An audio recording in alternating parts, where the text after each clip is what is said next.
In this video, I'm going to go through the process on how to do a compression test on your lawnmower.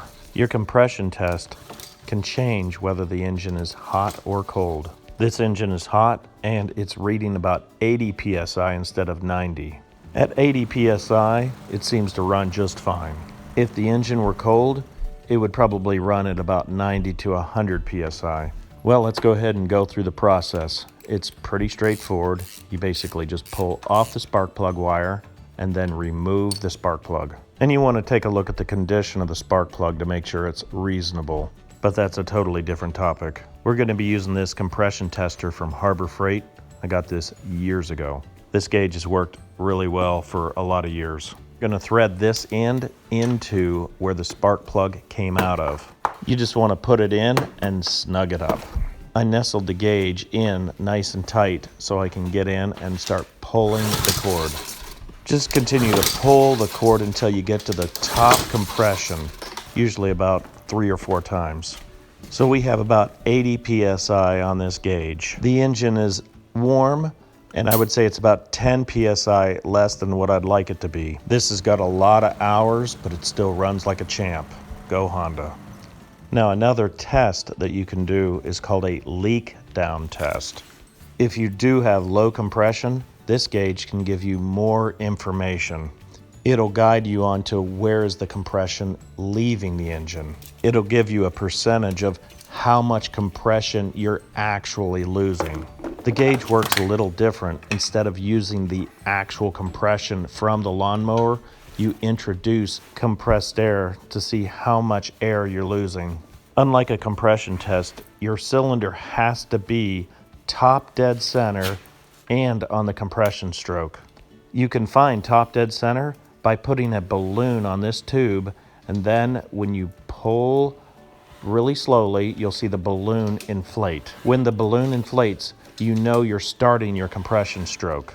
The balloon clearly shows that the piston is pushing air to the front of the cylinder. Now, in order to get top dead center, we're going to need to remove this hose and put something like a wooden dowel rod to touch the top of the piston.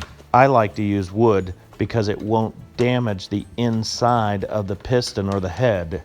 If you use a screwdriver, you could bind things in there and actually damage the engine. Now, as you slowly pull the cord, you'll be able to feel the piston move towards the front. With a lawnmower, you can only go in one direction. You want to pull really slow because you don't want the piston to start going to the downstroke. Once you're at top dead center, you can go ahead and screw in the tube. At this point, both valves are closed and the piston is at the very top of the cylinder. So we'll hook up shop air from the compressor and calibrate the gauges.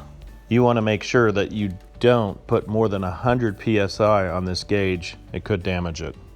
To calibrate this gauge, we're going to bring the air up and down until the black arrow on the second gauge is on 0.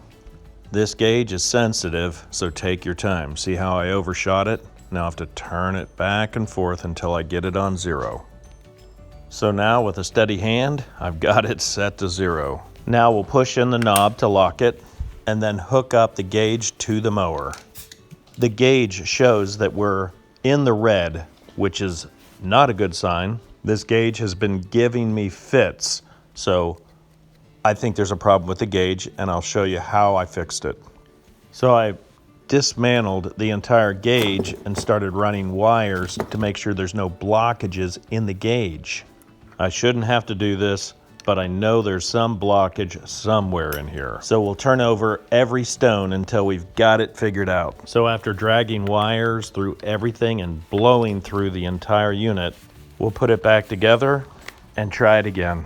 With everything all set up again, we'll try it, and this time it changes and now it's moderate. This engine has a lot of hours, so this is more reasonable. So with the gauges working, I'll try it on another lawnmower. This engine also has about the same amount of hours, so I would expect about the same result. Yep, pretty close. And this engine runs like a top too. Now I'll test the gauge on a cylinder I know is in good shape. This cylinder is really good. It's only got 10% loss. You're never going to be at 100% because some compression is always going to go through the piston. So that's the basics on how to do a leak down test. I appreciate your time and thanks for watching.